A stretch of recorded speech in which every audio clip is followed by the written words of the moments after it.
today. Before I even begin, I kind of just want to get like show of hands. Who has had a chance to take a practice new generation test? A couple people? Okay. All right, that's good. That'll help in your understanding of this. If you do get a chance to take it, I think that's obviously the best way to expose yourself to this content, but this will be helpful as well. So welcome to the new generation AccuPlacer Reading Comprehension Test Info Session. Margaret and I had kind of discussed how we wanted to approach these presentations today. And we thought that because we do have some off-campus guests here today, as well as some new hires, that we'll just go ahead and present them as if we were actually presenting to a classroom of students. Okay? All right, so one thing we'd like to remind students that attend this info session is that this is for native students, native speakers, okay? So that means if you consider English your first language, if you've taken 7 or more years of schooling in the U.S., you are in the right place. If that does not apply to you, then you probably would better fit in the ELS info session. Okay? And if anybody needs a handout, just let me know. I have a brochure. So these info sessions are presented to you by presenters from the Writing, Reading, Speech Assistance area. And we like to kind of preface these info sessions with the point that these are more intended just to expose you to the types of questions and the material that you'll see on the actual test. This info session is not necessarily intended to teach you the foundations behind what you're going to see today, but just to kind of give you an idea of what to expect. Now, if after the info session you feel like, oh boy, I really better go back and kind of review that area, or I have a lot of questions in this subject, please take advantage of our services. We are open 7 days a week during normal semesters, fall and spring. And our coaches would be happy to sit down with you in a one-on-one appointment for 45 minutes. And we have our contact information right on screen here. So that's how you would go about scheduling an appointment. All right, so what can you expect from this info session today? First, we're going to talk about some facts about the test. You will see the types of questions that are presented on the test, and we will do some practice with each of those. We'll share some helpful hints to consider before taking the test and even during the test-taking process. We will practice together. And then we will conclude with some reminders and just kind of a review of the resources that you can turn to if you would like a little bit more practice or need some additional help.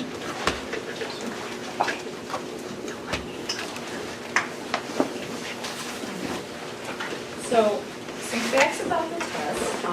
If you have not taken any type of a placement test with the college, it's good to know that they are web-based. You will be seated at a computer. You will do everything on the computer. The tests are on time, and that's huge. A lot of students don't know that. I think sometimes we put this extra pressure on ourselves to rush through things or to try to get something done as quickly as possible, but there's really no need for that with these AccuPlacer tests. They're on time, so take advantage of that and give yourself that time that, even if you feel like you're taking too long, it's okay. There's no rush. Know that these tests are computer adaptive. So that means if you take this test more than once, it might look different to you. You might see different questions. The test also kind of adapts to how you're answering them. So let's say you start with a question that just seems really hard. Don't let that freak you out, because the next one might actually be a little bit easier, less challenging, and vice versa. The reason why it adapts is because it really is trying to judge your level, your skills, your comprehension. Nice thing to know, you will get your score results immediately. So you don't have to wait hours or days or weeks. Right after you finish your test, you will get it right from the testing representative. Kind of comfortable to know that these tests are 20 multiple choice questions, so at least you know what you're going into. But don't let this fool you. A lot of times people think, oh, multiple choice, easy. Not so much. These are, some of them are challenging, okay? But at least knowing, you know, maybe when you get to 10, 11, 12, you can start seeing the light at the end of that tunnel because there are 20 in total. One other thing to kind of think about when you take the test, you might want to consider taking these tests on different days. So even though, you know, it may take some people 20 minutes, 30 minutes, could take them an hour, these tests can be a little bit overwhelming if you do try to do them all in one sitting. So we strongly suggest breaking up your days, take one day, maybe wait a day or two and then take the other. The testing center will need you to bring your photo ID as well as your student ID number.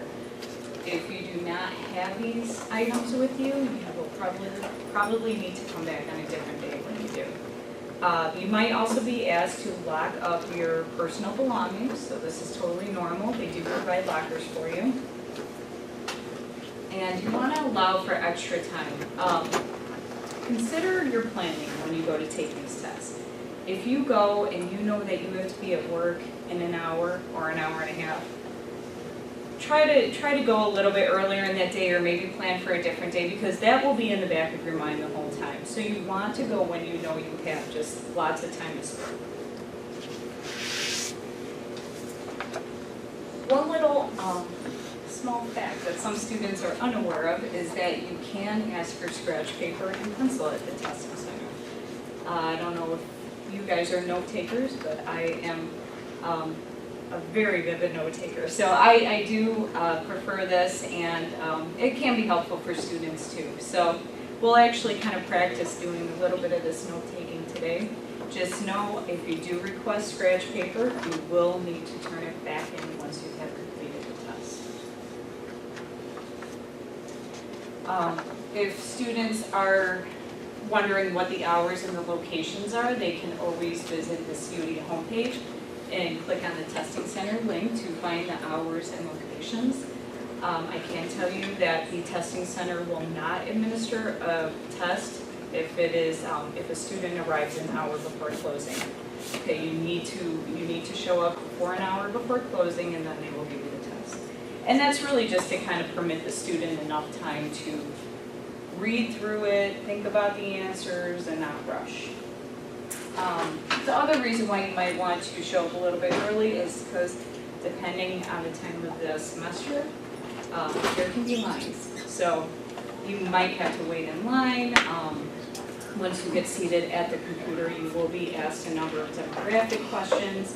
So don't be intimidated by those. If you choose to select prefer not to answer, there's no consequences for that either. And then one major point that we want to stress upon students is that these tests each test can be taken twice in 1 year. You have 2 chances. So if after that second time in a year you're still not satisfied with your score, you will have to wait an entire year to retest. Okay? So that's huge. That's why we kind of want to impress that upon students and show them that it's okay to take time to practice these resources and to work with coaches and to review, because you get 2 chances in the year. Okay? So you might ask yourself, why do I have to take this reading, comprehension, acupuncture test? A lot of students come in with that question. Yeah, I know how to read. What do I need to take this test for?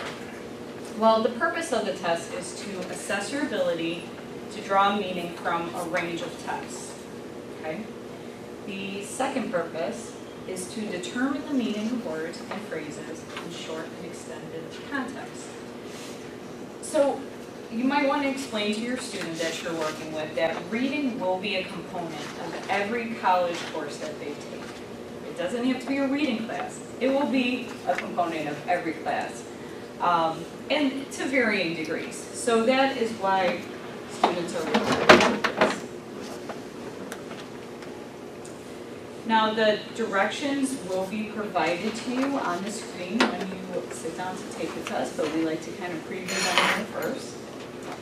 So first, we suggest read the question first. This kind of sets up your mind, sets up your brain for what you need to look for in that passage or that context. So you're kind of just preparing yourself before you actually dive in. Then you will want to read the passage more than once. Some of these passages are a little long. Some of them are not on the most interesting topic, granted, but that does not mean it's a pass to just skim through or read it once. I like to compare this direction to watching a movie. I don't know about you guys, but when I watch a movie, I watch it the first time, I'm like, oh, okay, that was good. But then when I watch it the second time or the third time, I'm picking up on little things that I missed that first time, that just went right over my head. So that's kind of the same thing with these passages. You will pick up on little extra details the more you read them. And then lastly, you will want to look for clues within your answer choices.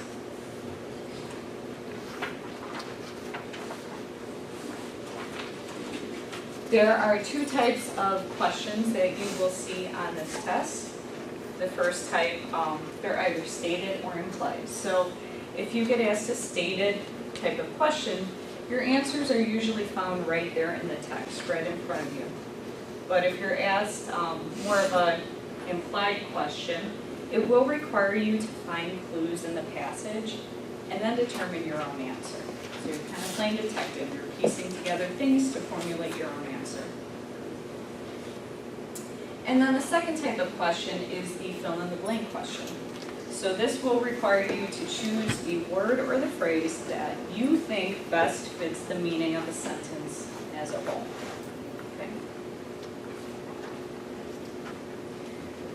So now this just kind of provides a little bit more of a visual of the types of content areas and how the questions look. So the passages do cover a range of content areas, including the ones you see listed here. On top of some of those, you might see fiction passages, history, topics pertaining to social studies. So it really is kind of all across the board there. The writing modes of the passages can be either narrative, informative, argumentative, or some call it persuasive. And this kind of pertains back to that computer adaptive point that we mentioned earlier. The ranges they can go from somewhat challenging, something that perhaps a 6th, 7th, or 8th grader might be answering, all the way to students that are enrolled in early post-secondary education. So the complexity does range. As Yes, CCR's important. Grade 11 to CCR. Community college ready, maybe? Community college reading. Reading? Okay. And then the lengths, as you will see moving forward, those definitely vary as well. So they can be as short as a passage from 75 words, all the way to passages that are 400 words, broken up into paragraphs. Do we know how many of these we'll get, or is it completely random? Like, is it evenly distributed for the challenging and the somewhat challenging, the very short and the long, or is it, I mean, how does that work? Do we know? I don't think that we can solidly answer that question because Okay. it is adaptive. I think that it will just, I don't think we can just put a number on it. Okay. Like you will get 5 passages of 400 words. I think it just will vary depending on how you're answering the questions. Okay. Yeah. No, that makes sense. sorry. Oh, yeah. Is that the same, does the same kind of answer apply to how many questions each passage is going to have? So is it broken up evenly, or is it like one passage will have 2 questions and another passage will have 4? We have numbers on that. Okay. They're not included Oh, in no, the it's okay. slide. We kind of took those out, so, we do have that information though, so Okay. that is something I can share with you guys. I don't remember off the top of my head, but we can get you that. I remember taking the test and thinking there's more questions with this passage than the previous one, you know, Yeah. and things like that, Yeah. so it does happen, so. Yeah, I think there's, and don't quote me on this number, but I think there's 12 of them that are just, they call them discrete questions. So it's question, answer, question, so it's just 1 and 1. And then the other, so what would that be, the other 8 Yeah. then, quick math, would be the ones that have 1 passage and then multiple questions assigned. Because I think I had 5 questions for one passage. Yeah. 4 or 5. One, I was like, no, move on to this, Yeah. right? So these AccuPlacer tests are evaluating 4 different areas of reading. If you look at that first page of your handout there, these are kind of good questions to pose to students to see if they kind of have an idea of what they're doing in these different areas.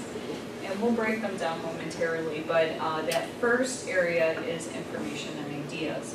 So some of the questions that students will want to ask themselves: can they draw reasonable inferences and logical conclusions? Can they identify stated ideas? Can they summarize? So they can kind of work through these questions to give them a frame of reference for each of these areas. The second area that is evaluated is rhetoric. And again, they'll want to ask themselves, can they describe an overall structure of a test? Can they determine a point of view or the purpose of the author, and so on. The third area is synthesis, which I just feel tends to be kind of a challenging area for most students.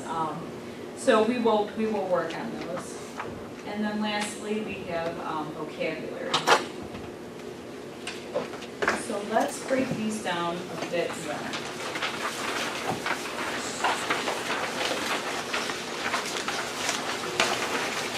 So for information and ideas, and really with any of these different areas, we want to encourage a student to read the passage very closely.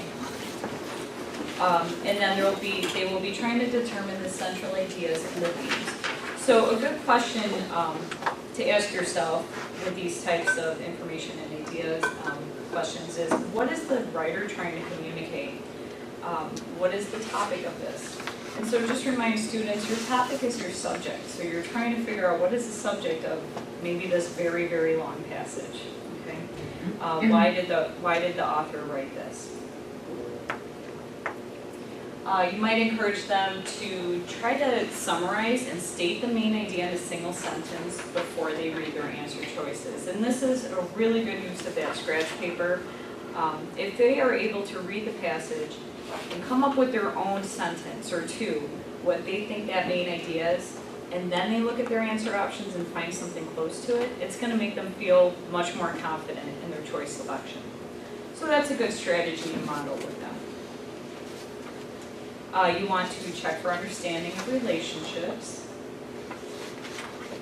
and encourage to be on the lookout for the repetition of ideas. If you see something that is being repeated over and over again, it probably signifies that that piece of information is important and should be taken note of. What do you mean check understanding of relationships?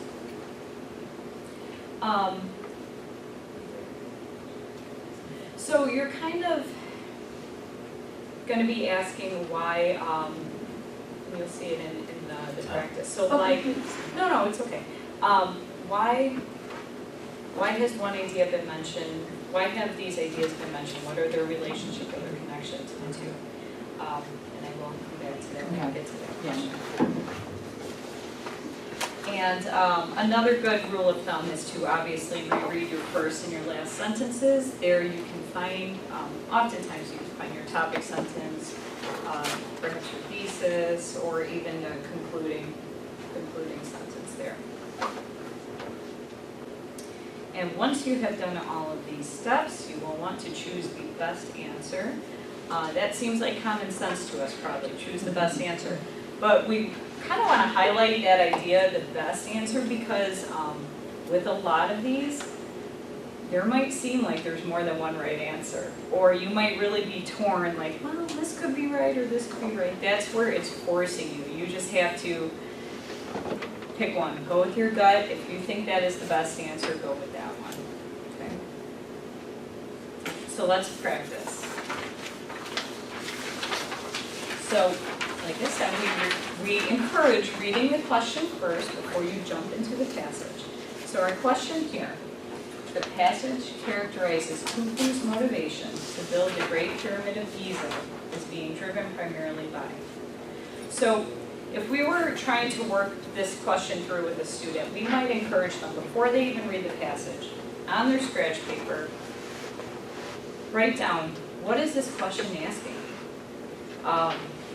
For me, I interpret this as, I'm trying to find out why Khufu built the Great Pyramid of Giza. What motivated him to build the Great Pyramid of Giza, okay?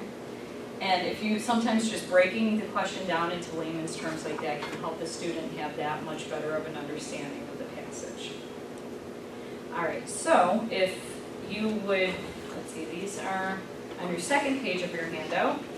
I know the screen and the lighting and can be a little hard on the eyes, so we have printed up all of the passages in your handouts. If you prefer just to read off of here, that's fine too.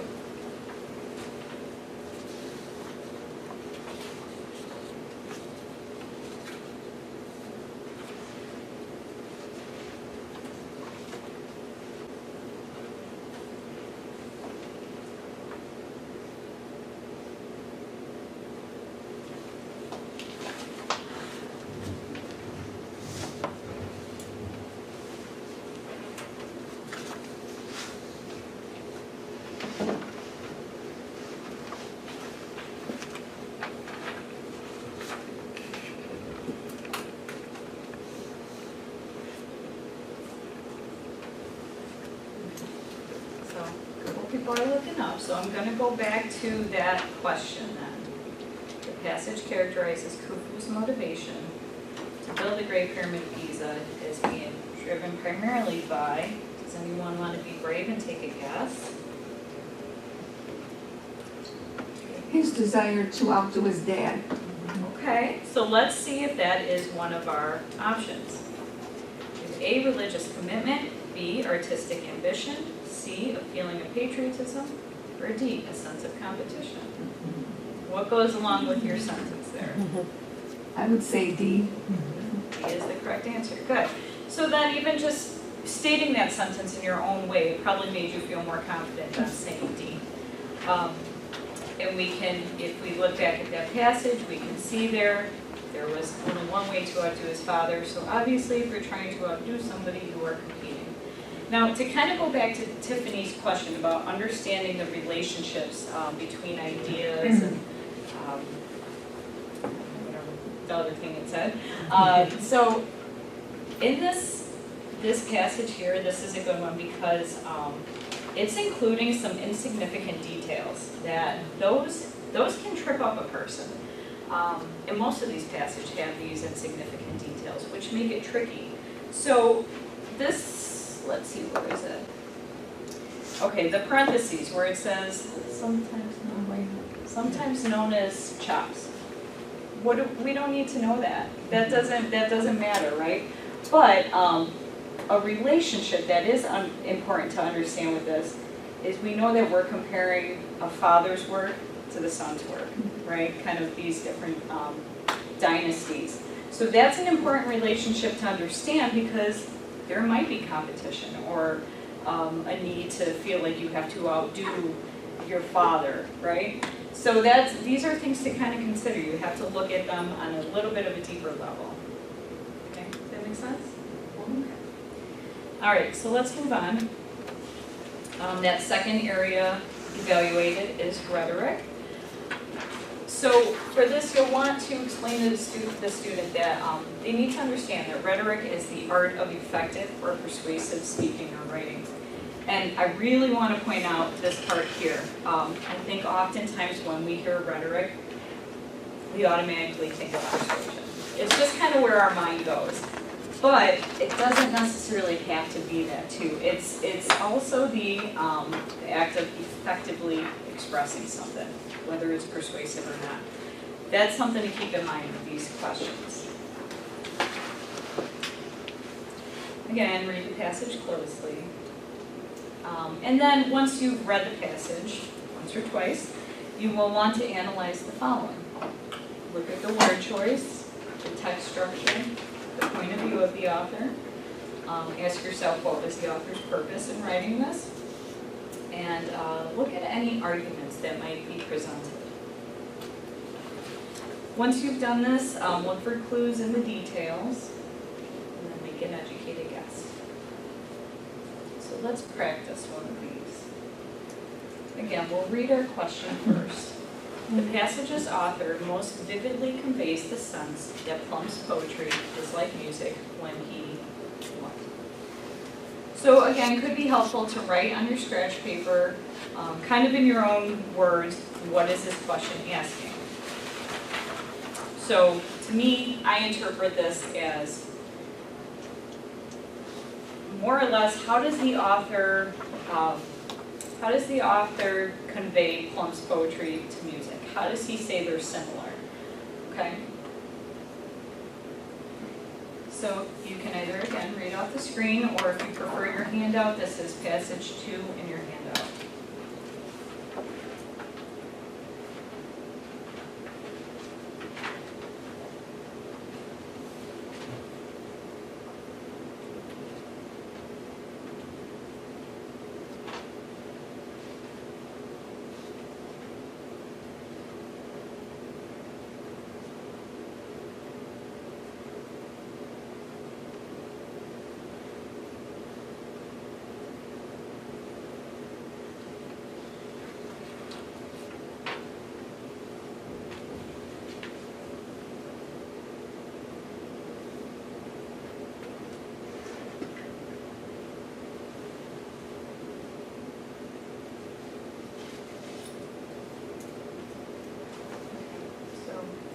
Go back to the question. If you still need another second or two, you can look at your handout there. But our question is, the passage's author most vividly conveys the sense that Plum's poetry is like music when he what? So before we look at our answer options, did anybody kind of pick up anything in this passage here that might convey comparing poetry to music? Okay, good. So that was one of the things you want to analyze, the word choice. So you said sway. Okay. Anything else? Yeah, that swing and dance and sway. Good. Okay, good. So now let's look at our answer options. A, he uses words like swing, dance, and sway to characterize phrases in Plum's poems. B, he defines Plum as the poet laureate of Chicago jazz and blues. He explains how long Plum has been writing about Chicago jazz giants. Or D, he urges people to read Plum's poems and listen to the music Plum immortalizes in print. Are we all in agreement? Yes. A? Okay, good. Yes, excellent. So that one, we were able to analyze the word choice and make the best educated decision on that one. Did anybody think it was anything else, or? No? Okay, good. The third area then is synthesis. And again, I feel like this is kind of a challenging area for some students, but it helps to understand that synthesis is the composition or the combination of parts or elements to form a whole. So you might be looking at 2 or more sources in order to synthesize. Requires you to analyze multiple texts and passages. And these texts could contain similar or differing views. The passages might be argumentative, they might be explanatory, simply informative, it varies. So you'll want to read read each one more than once or twice. And then lastly, determine the relationship between the two texts. An example of this, perhaps one of the passages is the cause and the other one's the effect of that, or vice versa. So one thing you can suggest to students when they are looking at these synthesis questions is to look for signal words or transition words. That might help them kind of determine the relationship, but the passages won't always have those. Okay. Another visual to kind of break down how these questions are arranged. So you'll have your two passages, and then the first question is usually about passage 1, the second question about passage 2, and then the third and fourth questions will combine material from both of them. Okay. So let's practice a synthesis question. Now this one's pretty straightforward. There's not too much we can do with this on our scratch paper ahead of time. But we have which choice best describes the relationship between the two passages. So here I will display the first passage, which is passage 3 in your handout. And then if you finish this one quickly, you can also read passage 4. Those are your two, but I'll put it on screen as well.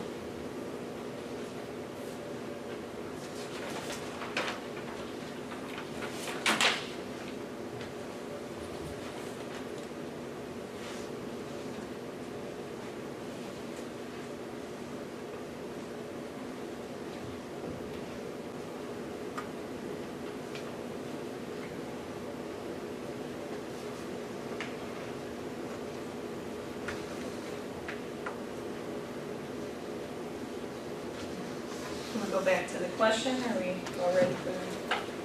Yeah. All right, so then remember your question was, which choice best describes the relationship between the two passages? So one way to kind of break down these synthesis questions, take notes on the first passage.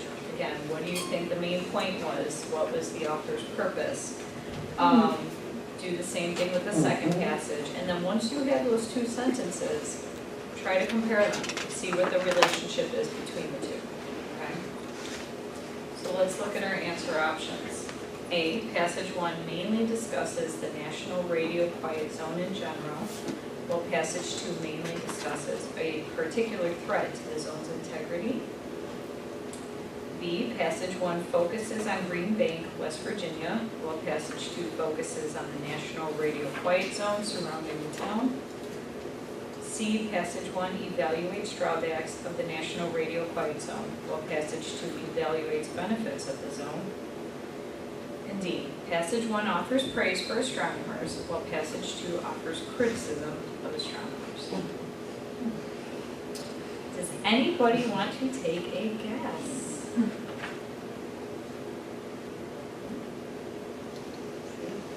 What? See? Hey. Oh, now you all speak up. After she throws herself out there. Okay, very good.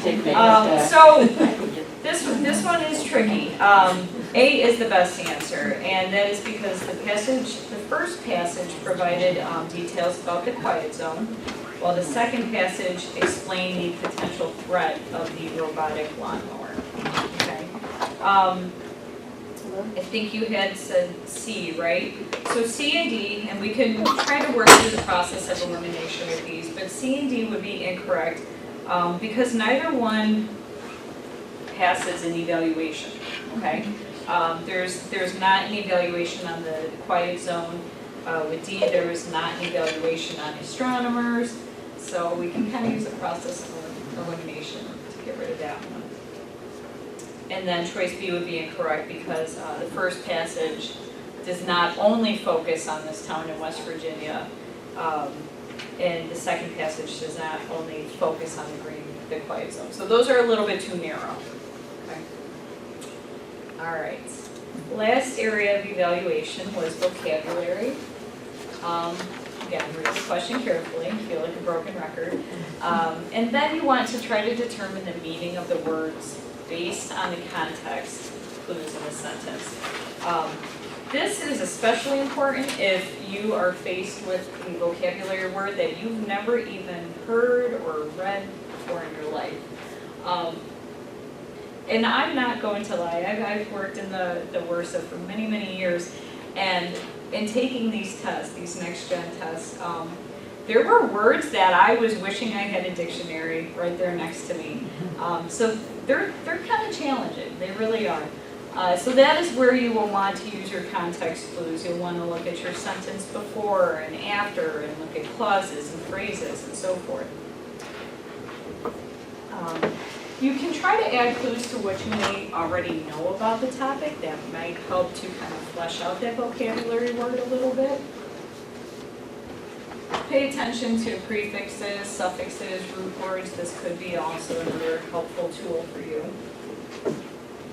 And then lastly, you will be formulating your answer. So one strategy that we will kind of practice together might be plugging in your answer option in the sentence.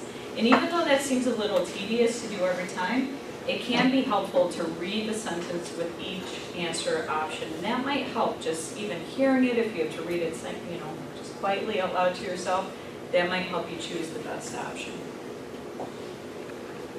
Okay, so let's practice one of these together. We have Anne Blank, musician, by the time she made her debut in the United States in 1922, Julia Mira Hess. Any relation yet? Already established herself as one. Do you have like a very famous great-great-grandmother or something? Has already established herself as one of England's premier concert pianists. Okay. Now I know what you're already thinking. You see Anne, and our brains are like, oh, an article, Anne. It's going to start with a vowel. Not so easy, guys. Okay. You don't make it that easy. So here, we have our answer options, and we will kind of practice that strategy that we do encourage working through with students. So we'll plug each one in. So we have an adequate musician by the time she made her debut in the United States in 1922. Julia Mira Hess had already established herself as one of England's premier concert pianists. An accomplished musician by the time she made her debut in the United States in 1922. C, an amateur musician by the time she made her debut in the United States in 1922. Or D, an eclectic musician by the time she made her debut in the United States in 1922. Anyone want to take a guess? B. Okay. Very good, very good. And why did you choose B? Because the adequate and amateur weren't very impressive, and they're talking about her being one of the premier concert pianists, so. Excellent, yeah. So that that's an example of using your context clues. So you kind of use that she's a premier concert pianist, so obviously she's VIP. She's the best of the best, right? And then we also have another clue when it says she had already established herself. Okay, so very good. Did you have a question? Yeah, so what about when you have your answer choices and you don't know what those words mean? Do you know what I'm saying? Like, yeah. What if you have, if you look at it and you say, I don't know what eclectic means, and then so you plug it in and it's like, well, it could be, sounds okay. Yeah, and that's, Is that just like best option? yeah, it really, that's where it does kind of come into trying to focus on the other parts of the sentence to use those as clues, you know? So the fact that it did say like had already and premier, those are our context clues, and that's kind of, in that scenario, that's like your only option. To try to use those, and then if you are still at a loss, process of elimination, and at least that can help you narrow it down to maybe like two that you could. And one thing, and I don't know how often students do this or if they do, but we had included this in our old Active Placer workshop. Regardless, if they're just at a loss, still just guess. You never want to leave anything blank, and I hope students don't do that, but they could just be like, I don't know, skip to the next question. you will always get it wrong if you do that, so just make your best guess. And then it's just another reminder that this is a college level test, and that feeds into the idea that it's not geared that everyone is going to know all of the words. They pick words that are hard to know the meaning of. Sure. And Sherry's reminding us that AccuPlacer doesn't let you skip. Oh, okay. I believe you have to choose an answer, you can't, it's not like I don't know like Ellen. Yeah. But you, I don't know. it's a tie, so you spend as much time with that one as you wanted to, right? Right, yeah. At least I just wanted to mention, sometimes if you're like, there's a 50-50 guess and you're like, I don't know, and the words, well, this isn't really like replacing another word, it's filling in the blanks, so yeah, you pretty much just have to guess, yeah. Just another level, sometimes that can work is if they can even make a guess if it's a positive or negative, just, Yeah. and maybe get it to 3 choices or just 2 choices and then the guess. Yeah. But I know that that's like an SAT strategy, because Yeah. but it's, that's a little bit more difficult to do on the SAT because it's time, whereas with this, it's like, if you can kind of make a guess at like the charge of the blank versus the charge of your options Right. there, you know that you're looking for a positive word, then. Yeah, yeah. And you might even encourage them too, one of the pointers at the beginning of this section was, if you can, try to use what you already know. So even if I didn't understand the meaning of eclectic, I know that I've heard it in reference to what kind of music do you like? I'm eclectic. What kind of movies do you watch? You know, so I might try to compare it back to, or relate it back to how I've heard it used in the past, and then try to figure it out that way. So could just be a tip. All right. I have Is this one of those, because I thought of the word before I looked at the answers, and it matched? All right. Very nice. Yes. So, Yes. I mean, maybe that's another strategy as well as That before is looking at the answers, you try to figure out even like the simplest Yeah. version of what that is, and then you can compare it to the answers that are Definitely. below. And that's what it said in my presenter's notes, and I completely didn't do it. Thanks, Ista. Yeah. Thanks, Nesta. No, that is a great technique. So, but we'll practice that way with the next one. All right. So moving forward, how are we doing? We're okay on 10. So we'll just do a couple more practice ones. So at this point, you've seen one type of question for each type of area that's evaluated. So we'll look at just a couple more, just to get a little bit more practice. Okay. So now just be nice. I kind of included the subject area on the bottom, but this won't be included necessarily for students on the test. It won't quite label what criteria the question is. So here's our question. Which choice most effectively summarizes the passage? So this one's pretty straightforward too, what it's going to be asking you to do. Once you read the passage, then you might want to, on your scratch paper, try to summarize it as concisely as you can, maybe in 1, 2, 3 sentences if possible. It's one of those long ones. So again, if you prefer to use your handout, this is passage number 5 near the bottom of the second page.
again, when you're reading this, I kind of want to ask yourself, why did the author write this paragraph?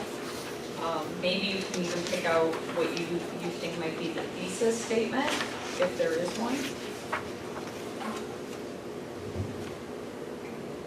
A couple people are looking up, we'll go back to the question. So which passage most effectively summarizes, I'm sorry, which choice most effectively summarizes the passage? A psychologist describes how people orient themselves by using local points of reference. B, three theories about the psychology of spatial orientation are briefly described. C, two outdated theories about spatial orientation are dismissed in favor of a new theory. D, the author argues that people can best improve their spatial orientation by looking at maps. So now, do any of these options look close to maybe what you wrote down for your brief summary?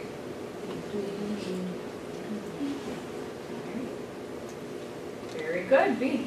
Did anybody think anything otherwise? Yeah, this one, it's the most effective summary. The first two theories were described in the first paragraph, and the third was described in the second. So it's pretty concise. It's not too narrow, but it's not too general. And the other options even include some false information as well. All right, good. Then we have another rhetoric question. So we want to read the question first. Which of the following best describes the Antronet, what the Antronet means as it is used in the passage? So this again might be one of those times you try to write down the question in your own words, kind of layman's terms, to really understand what it's asking. So here's our passage then, which is number 6 in your handout.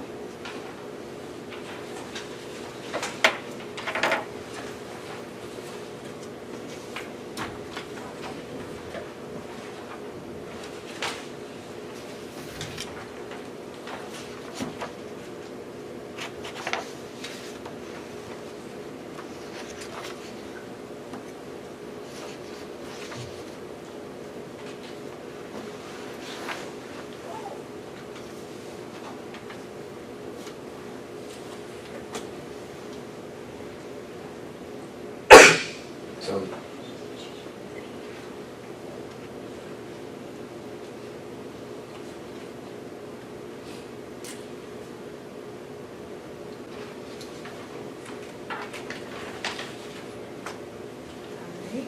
So we'll go back to the question then. Which of the following best describes what the Antronet means as it is used in the passage?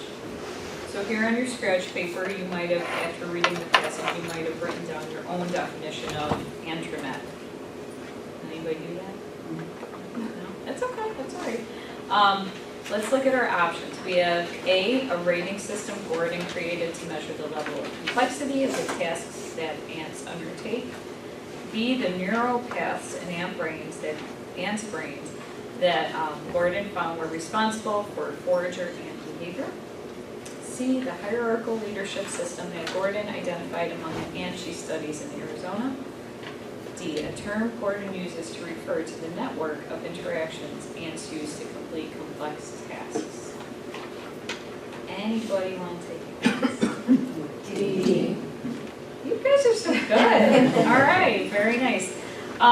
Yes, the answer is D. And we have in the second paragraph, it says just stated right there, the Antronet is what Gordon calls the network of simple interactions used by ants to perform. So that is kind of stated right there. It's just a matter of going through and finding that detail. All right, very good.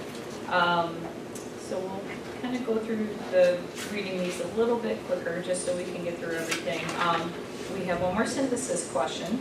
So straightforward, which choice best describes the relationship between passage 1 and passage 2? These will be passage 7 and 8 in your handout.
as you're working through these passages, again, it requires a little bit of work, but you might want to, in one sentence, write down what was the purpose or what was the point of the first one.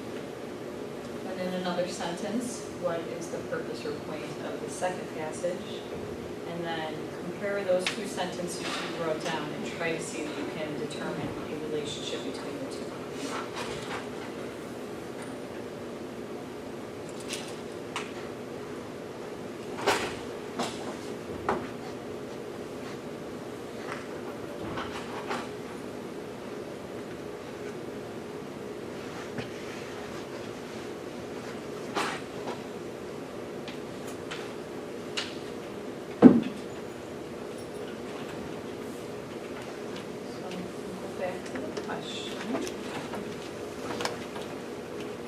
Which choice best describes the relationship between passage 1 and passage 2? Look at our options. We have A, passage 1 claims that all children who exhibit school refusal behavior suffer from separation anxiety disorder, while passage 2 claims only 34% have separation anxiety disorder. B, passage 1 is persuasive based on the author's opinion, while passage 2 is informative based on statistical data. C, passage 1 focuses on behavioral issues of students, while passage 2 focuses on a mental disorder that could be an underlying cause of school refusal behavior. Or D, passage 1 further expands on the disorder mentioned in passage 2.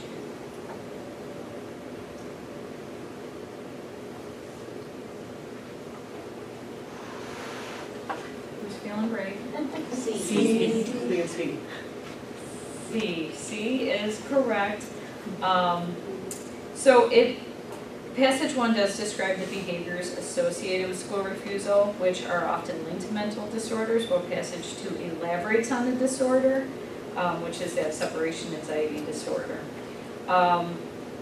So choice A, we'll kind of work through these because I heard a few different answers. Choice A was incorrect because you got to keep an eye out for the wording. It says, claims that all children who exhibit. And passage 1 did not say all children. It said that in many cases. Okay, so you want to look out for those over-encompassing words. And then we have B, incorrect because passage 1 is not persuasive, nor does it show a bias. And then D would also be incorrect because it was actually the opposite that was true. Passage 2 expanded on a disorder that was mentioned in passage 1. Okay. And that's a good example of why it's so important to take your time on these and read them over and over, because you don't want to get something wrong just because of like a little like switch in wording, you know. All right, and then we have one last vocabulary question. These go by a little bit quicker, but as Ista had brilliantly mentioned earlier, one thing you can try to do when you're reading these questions first, before looking at your answer choices, just try to write down maybe a small list of words that you think might fit in this blank.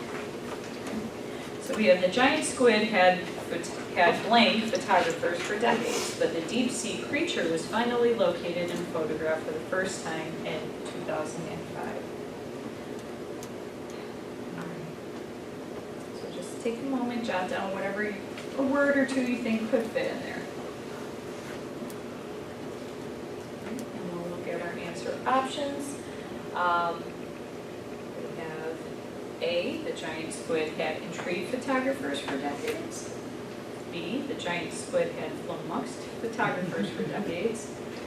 The giant squid had eluded photographers for decades.